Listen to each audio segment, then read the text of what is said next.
ဟုတ်ကဲ့အားလုံးမင်္ဂလာပါအခုအိန္ဒိယနိုင်ငံနယ်နိမိတ်ပြမြေကိုရေးဆွဲခြင်းနဲ့ပတ်သက်ပြီးတော့ဆက်လက်ဆွေးနွေးသွားမှာဖြစ်ပါတယ်ဒါဆိုရင်ကြည့်လိုက်ရအောင်နော်ဟုတ်ပါပြီပထမဆုံးအဆင့်အနေနဲ့အလျား9လက်မှာအမြင့်9.5လက်မှရှိတဲ့အနားသက်ပေါင်းတစ်ခုကိုရေးဆွဲမှာဖြစ်ပါတယ်ပြီးလို့ရှိရင်ဆက်ပြီးတော့အောက်ကနေအနားနေပြီးတော့တစ်လက်မှအကွာအဝေးဒီကိုတိုင်းပြီးတော့ကလပ်မြင့်2ကြောင်း3ကြောင်း4ကြောင်း5ကြောင်းဆွဲပါမယ်ဒါဆိုရင်နောက်ဆုံးမှာဆိုလို့ရှိရင်3.5လက်မှကျန်မှာဖြစ်ပါတယ်ဒါဆိုရင်ဒီမြင်းချောင်းလေးကိုနာမည်လေးပေးလိုက်ပါမယ်1 2 3 4 5 5.5ဆိုတော့ပေးလိုက်ပါမယ်နောက်တစ်ဆက်အနေနဲ့အခု9လက်မှဆိုတဲ့မြင်းကိုတစ်လက်မှစီပိုင်းမှာဖြစ်ပါတယ်ဒါကြောင့်မို့တစ်လက်မှမြင်းကြားမှာ4ချောင်းရေးဆွဲရမှာဖြစ်ပါတယ်ဟုတ်ပြီဒီမြင်းရေးဆွဲပြီးတာနဲ့တပြိုင်နက်ဟောဒီနံပါတ်3မြင်းပေါ်ကနေစပြီးတော့အိန္ဒိယနိုင်ငံရဲ့ရေနယ်နိမိတ်ကိုရေးဆွဲမှာဖြစ်ပါတယ်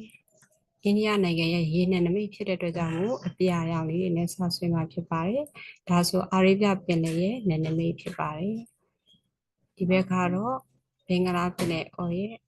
ကမ်းရိုးတန်းနယ်နိမိတ်တွေဆွဲမယ်ပြီးလို့ရှိရင်ဒီမှာမြန်မာနိုင်ငံရဲ့ကမ်းရိုးတန်းနယ်နိမိတ်ဒါဘင်္ဂလားပင်လယ်အော်မှာရှိတဲ့နယ်နိမိတ်ဖြစ်ပါတယ်အခုဆက်ပြီးတော့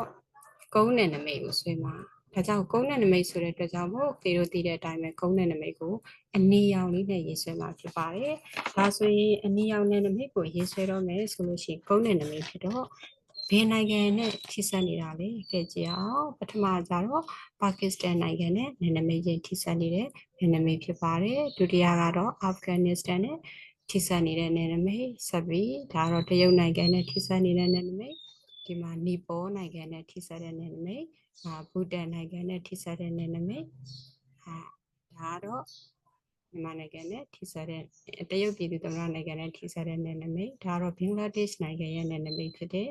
ဒါတော့မြန်မာနောက်တစ်ခုကမြန်မာနိုင်ငံရဲ့နယ်နိမိတ်ပါမှာဒီမှာရခိုင်နဲ့ချင်းပြည်နယ်နေဆက်ဖြစ်တယ်ဒီမှာတော့စကိုင်းတိုင်းဒေသကြီးဒီမှာတော့ကချင်ပြည်နယ်နဲ့နယ်နိမိတ်နဲ့ထိစပ်နေတဲ့နယ်နိမိတ်ကိုဆွဲလိုက်တာဖြစ်ပါတယ်ဒါဆိုလို့ရှိရင်အခုမြင်ရတာကတော့ဘာနိုင်ငံပုံဖြစ်မလဲဆိုရင်ဟုတ်တာပေါ့ဒါအိန္ဒိယနိုင်ငံရဲ့မြေပုံဖြစ်ပါတယ်ဒါဆိုနောက်တစ်ခုထပ်ဆွဲပါဒါဆိုရင်မြေပုံလို့ပြောတဲ့အတွက်ကြောင့်ဒီမှာအရက်မျက်နှာအညွှန်းပါပါမယ်အပေါ်ဘက်ဒီမြောက်အရက်ကိုဖော်ပြခြင်းဖြစ်ပါတယ်ဟုတ်ပြီပြီးလို့ရှိရင်သူ့မှာကျွန်းစုလေးတွေရှိတယ်တဲ့ကျွန်းစုလေးတွေကြည့်အောင်နော်ဒါဘာကျွန်းစုလဲဒါလေးကတော့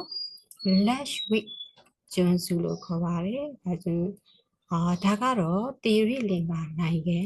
ဒါတော့ကျွန်းအကြီးကြီးပေါ့နော်နိုင်ငံအနေနဲ့တည်ရှိတာဒါတော့အိန္ဒိယနိုင်ငံတောင်ဘက်မှာရှိတဲ့တီရိလင်္ကာနိုင်ငံဖြစ်ပါတယ်နောက်ထပ်ကျွန်းစုလေးတွေကြည့်အောင်ရှိတယ်ကျွန်းစုထားတစ်ခုအပေါ်မှာတော့အက်ဒမန်ကျွန်းစုဖြစ်တဲ့အောက်မှာနီကိုဘာကျွန်းစုအဲ့ဒီနှစ်ခုကိုပေါင်းလိုက်တော့ဒီမှာ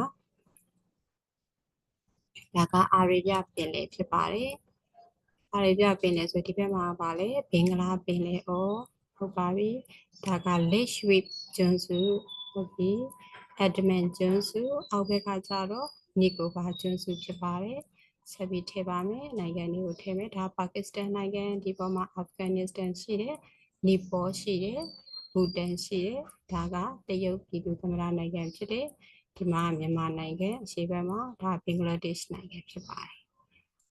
ဘာကျန်သေးလဲဆိုတော့ဒီဘက်အိန္ဒိယနိုင်ငံတောင်ဘက်ပိုင်းမှာရှိတာသေရိလင်္ကာနိုင်ငံဆိုတော့ဒါကတော့အိန္ဒိယနိုင်ငံရဲ့နယ်နိမိတ်ချင်းထိစပ်နေတာဖြစ်ပါတယ်ဒါဆိုလို့ရှိရင်ဒီပုံကိုကြည့်ပြီးတော့ကလေးတို့ပြန်ပြီးတော့ဆွဲလို့ရမယ်လို့ထင်တယ်เนาะဒါဆိုလို့ရှိရင်အိန္ဒိယနိုင်ငံရဲ့နယ်နိမိတ်ကိုဖော်ပြထားခြင်းဖြစ်ပါတယ်အားလုံးကိုကျေးဇူးတင်ပါတယ်အကယ်၍ဘာသာရှိတယ်နောက်ထပ်ဖြစ်ဆက်ရရှိမယ်ဆိုလို့ရှိရင်မေးစရာရှိရင်လည်းမေးလို့ရပါတယ်